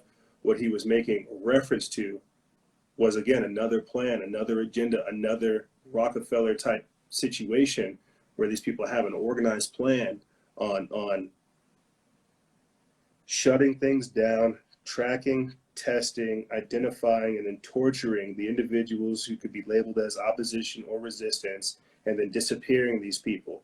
A dark winter, because they can just use the lockdown as a situation or as an excuse to go ahead, wipe out the leadership, and start fresh. Again, I know this sounds wild, but whenever you guys play this back in its entirety, you look at all the different things we discussed here and more, and how they all align together. Whenever, again, you have QAnon coming out at the start of this lockdown, saying trust the plan, martial law is necessary to rat out the deep state traitors, you have to understand, again, the sophistication of what that means. He's saying that martial law is good, which is not. You've lost so many rights, you're going to lose more. Understand the inversion tactic of QAnon and the misinformation campaign that has caused. Trust the plan. The lockdown's good. Martial law is good. Let's rat out the deep state traitors. Well, that's again, very subtle and very nuanced the way they go about that. Martial law is never good because we lose rights. The people who enact martial law will never give us our rights back. It's very, very hard to reclaim civility once it's been lost. The traitors are the people who, I guess, are myself, people who don't agree with nepotism and having multi-generational families inside of government ruling things, right? And as I said last year, and as I alluded to throughout the entirety of this transmission, the Department of Homeland Security said that domestic terrorists are conspiracy theories and conspiracy theorists are domestic terrorists. You got to really understand the very, very subtle and nuanced way these people are trying to cut out information, cut out the ability for people to communicate. Again, one of the reasons why I'm so terrified about being in this position is because you guys know that at a certain level, they're allowing me to operate. They're allowing for me to be here. They're allowing for you to be here. We're shadow banned. We've been here for several years, but they're only allowing for certain things to take place. They're using us as a bellwether to see what people within our niche and our pocket of our sphere of influence, what we think of. And so again, this is the dark winter. These are the things that we're talking about. And this is election 2020. This is year 2020. But let's go ahead and start getting our next guest on and start talking about these things and more. I guess you guys can send questions via while we're in the chat. I think that's pretty crazy. But let's go ahead and get Kalinda.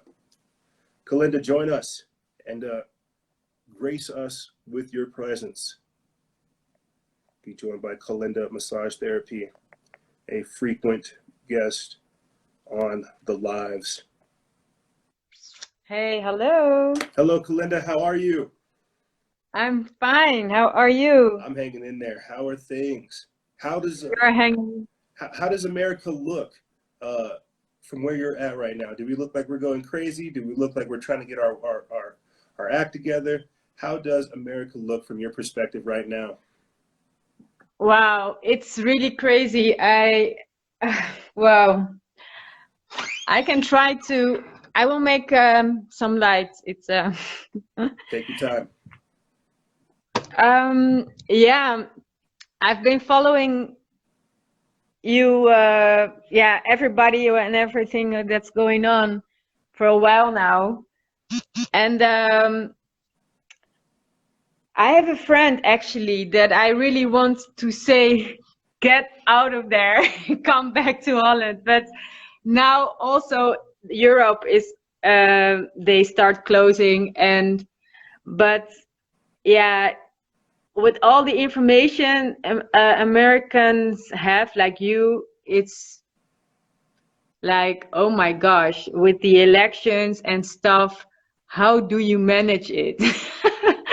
Because I didn't grow up in this kind of mentality of, you know, a president and elections and stuff. But this is the first year that I started following because of the whole situation, and it's really fucked me up. You know, it's really. Oh, I don't blame you, man. I don't blame you.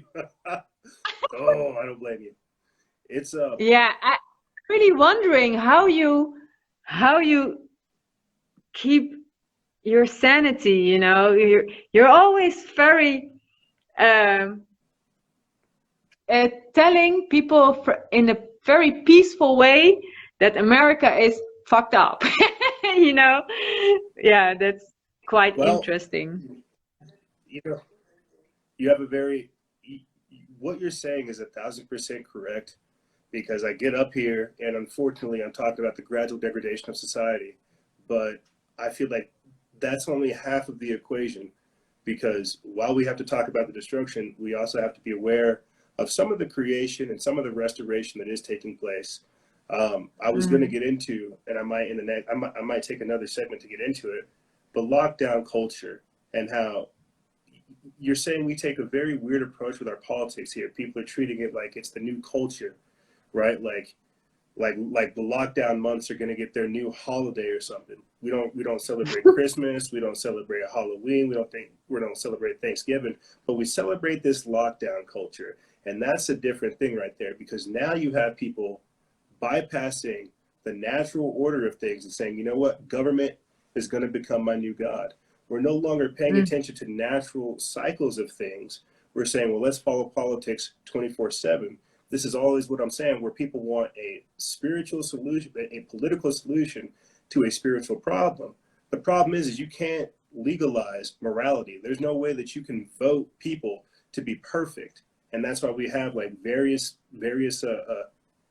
holidays and events that take place that deal with what we've talked about, me and you specifically, letting go of certain emotions, embracing new ideologies, letting go of the past, confronting traumatic things.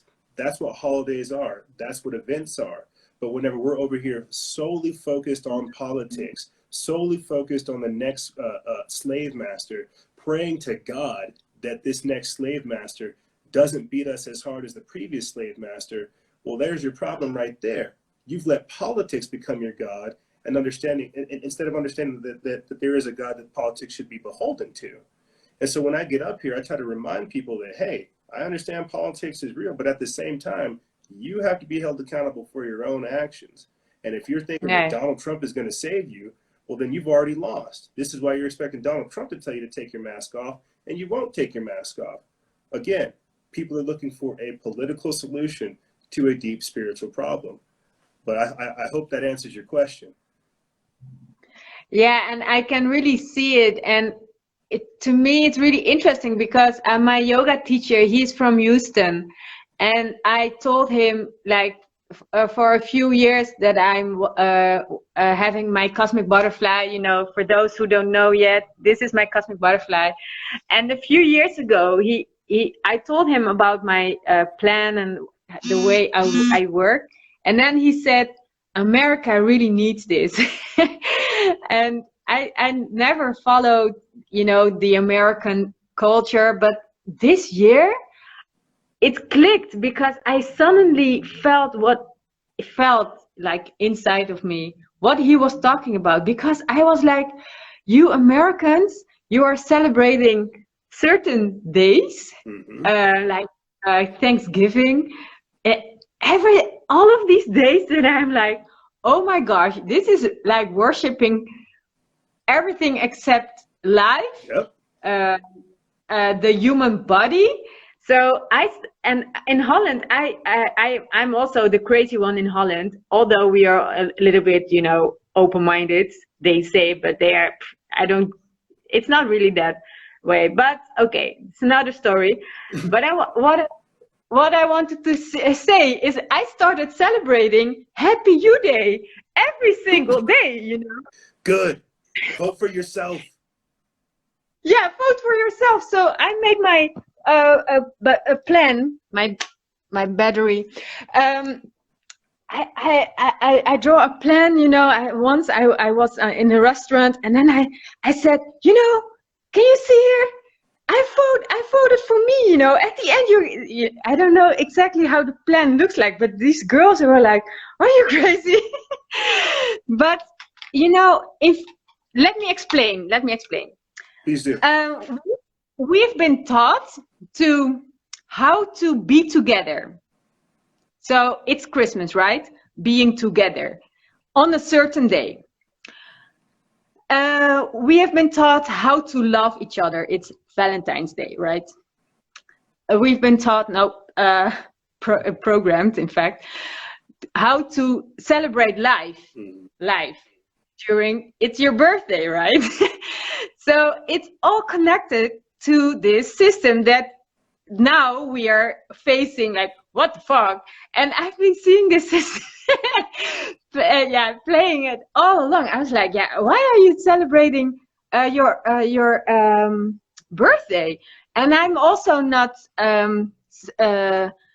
celebrating someone else's birthday. So I'm always, you know, this person that's not saying, oh, happy birthday to you, even though everybody's doing it. I'm like, no, I'm sorry, I'm not celebrating your birthday, but yeah, because I want to celebrate your life every day, and I want to give you a present when I feel so, and not because you were born one day that therefore I need to stress out and redirect my complete life around your birthday. And it's not only one person, because you have a mother, a father, and brother, a sister, and friends. So your whole life, it's planned, if you're living this way, it's planned around certain days that people are born. But it's not my fault. It's not my problem that you were born on a certain day, right? Let me see if I can. So let me see if I can try to drill this down for our audience, to try to just like make it like a little bit more understandable for everybody. You know, because we were talking about how everybody's in this wild, frenzied state with the election happening, and how we've been all fired up about the election all year. And you were briefly talking about how, well, why is somebody only celebrating your birthday once a day or once in a year? Why aren't you celebrating your life every day of the year? And so what we're talking about is how we're being taught and programmed to do things a certain way instead of embracing a natural order of things. And so whenever we're being taught to worship politics, worship Trump, worship Biden, whenever we're being taught something, we're unable to see that. We're unable to see the peripheral events that are taking place. How we're basically becoming more and more subservient to whatever we're supposed to be exalting, instead of making what we're supposed to be exalting be subservient to us. Exactly. Like these politicians, they work for us, yet we're over here worshiping the politicians. We're worshiping the very system that's supposed to give us power, instead of vice versa. The system giving us power, we're now giving our power over it. Is that kind of like what you're talking about whenever you're explaining, like with the birthdays? Yes, it's about externalizing your power. That's also what you're talking about. It's about how we are externalizing our power. Yes. And it all comes down to the relationship we have with time, I found out. Because our fear of death makes us acting this way, you know, because we are not surrounded by death. Like, we eat meat, but we never see an animal get slaughtered, right? Or there are a lot of things that we are consuming which are dead, but we never see death, you know. So, and therefore I'm vegan, and I'm choosing not to being aware of it. But it comes down to life can change like this, right? Yes. It can be over like, or it can change like this. So the moment that we reconnect with our body, and therefore I'm always doing a yoga session. Oh, next time we should do a yoga session where I'm setting intentions about and reconnecting with our breath means that we need to celebrate every breath, like inhale, and this is what we have to celebrate, because this is the only thing that we have for the next moment, or not even. Sorry? All we have is the moment. All we have is the moment. So if you do it with me, if you say, I'm always saying inhale, I'm grateful, and my body is grateful, and hold it, and imagine a shower full of blessings, and release. So exhaling means your muscles, your core, get your core together and push all of the air out of your belly. And then the moment you're not able to go further, you get this last, you use your strength to push all of the air out of your belly, you know?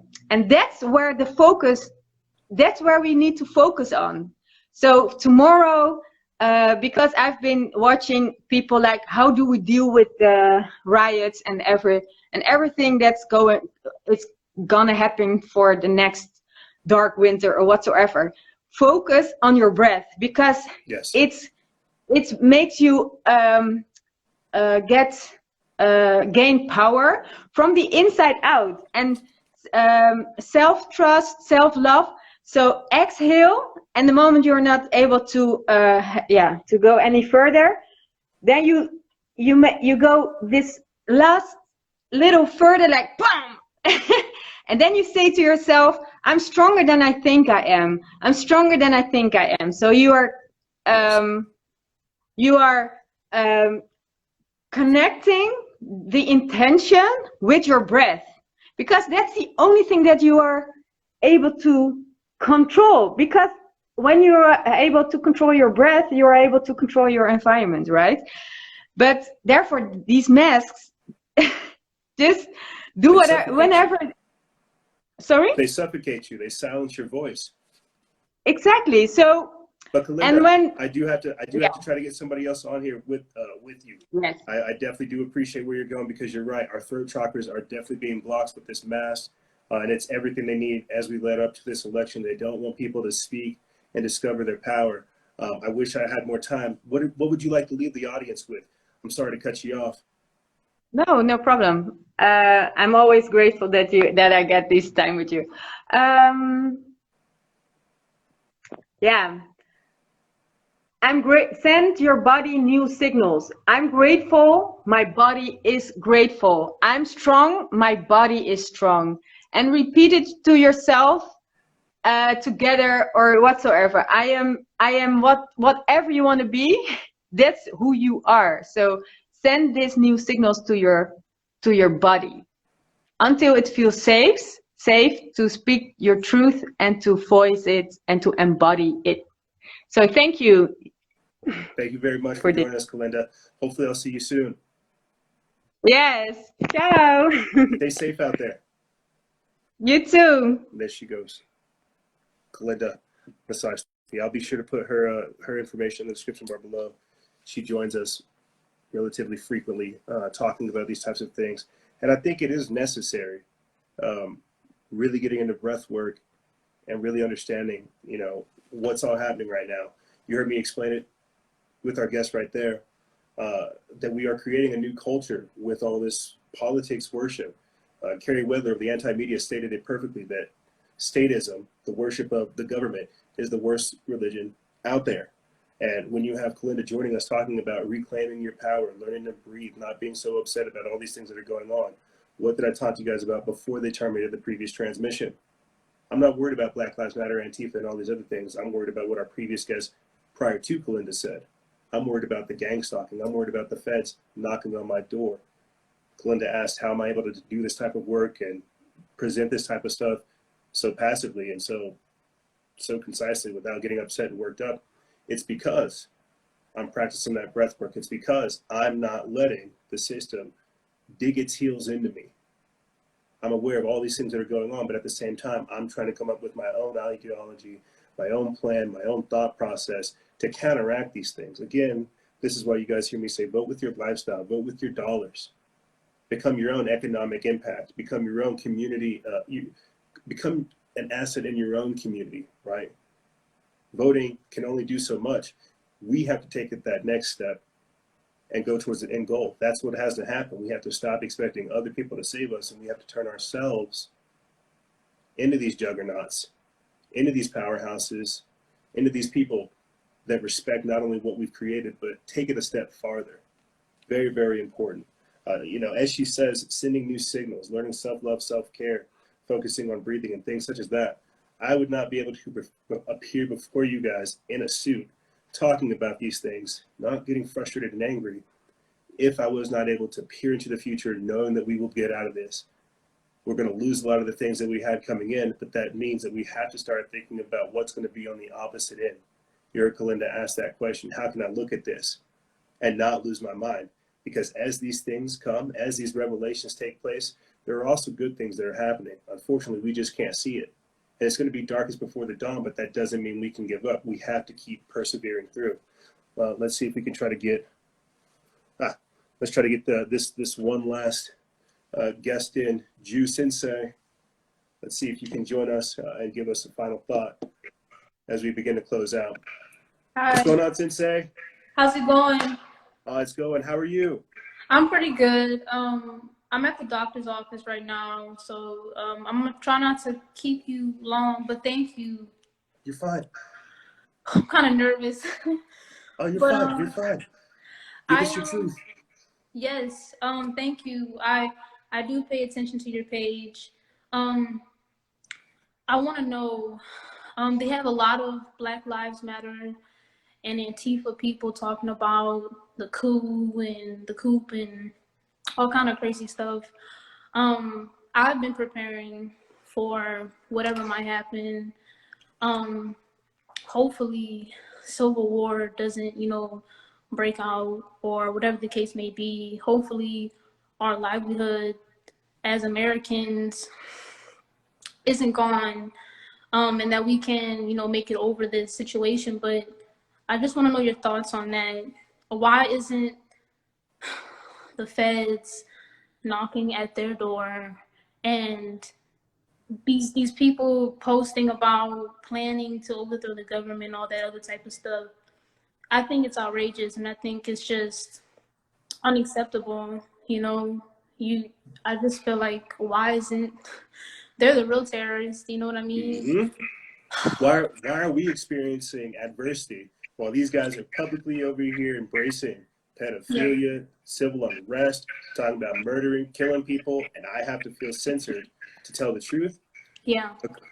I don't know if you paid attention, but a couple weeks ago when we covered what happened in Michigan with Governor Whitmer, we covered how there was an FBI plot to kidnap her.